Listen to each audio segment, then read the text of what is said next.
Hey everyone, if this is your first time flying somewhere to go backpacking, you're probably wondering How to get all of your gear there. so first of all, I actually do pack my pack as a carry-on item. It's a 65-liter pack, so it's pretty big.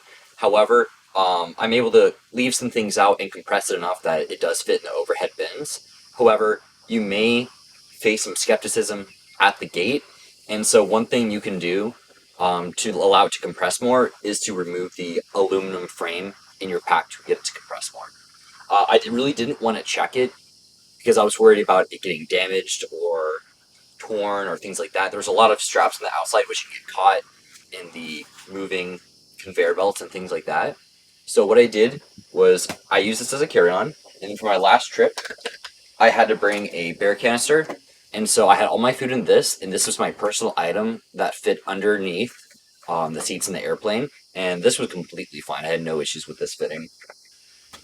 Now, there are several items that are not allowed in carry ons. So you have a couple options. You can either check it, ship it, or buy it there.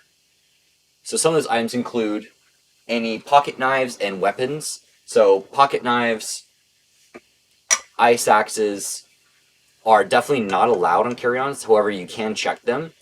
And so then you might be wondering, okay, so do you have to have an extra checked luggage? Which doesn't make sense because if you're backpacking, you can't have a big old checked luggage, right? So what I did was I got a box from the post office, and I put my items in a box and checked the box. And then when I got off the plane, I threw away the cardboard box, and then on the return trip, I just bought a new one. And so what I ended up putting in there were anything that were considered weapons, and also any bottles that were over 3 ounces. So if you have a 4 ounce bottle of camp soap, that's something you need to put in the check box. Now, trekking poles aren't straight out prohibited on airplanes. However, the pointy end on the bottom makes me think that some might consider it a weapon. So I've seen people successfully carry them on, but it wasn't something I was willing to risk. If you do have these rubber caps on the bottom, you'll probably be fine. But if you don't have anything on the bottom, they'll probably tell you that you're not allowed to carry it on.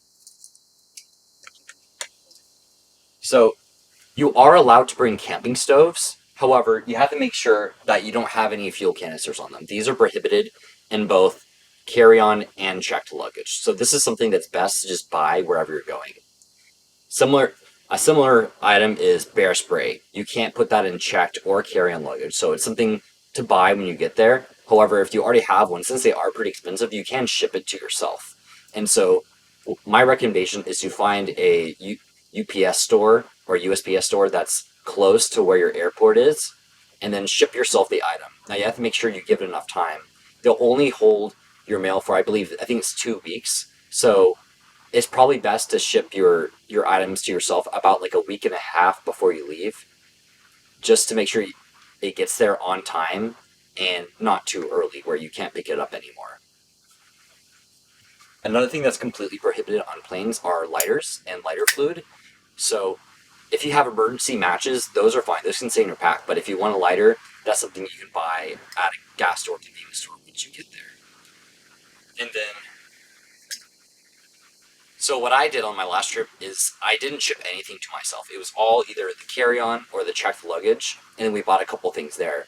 However, going back home, I didn't worry when I didn't have to worry about any shipping delays or anything like that. So I shipped a big box of my stuff to my house. So it was something I didn't have to worry about going through airport security.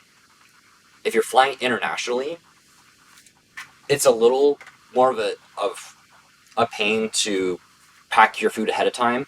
For this trip, I went to Canada and I did pack my whole food canister ahead of time and took it on the plane.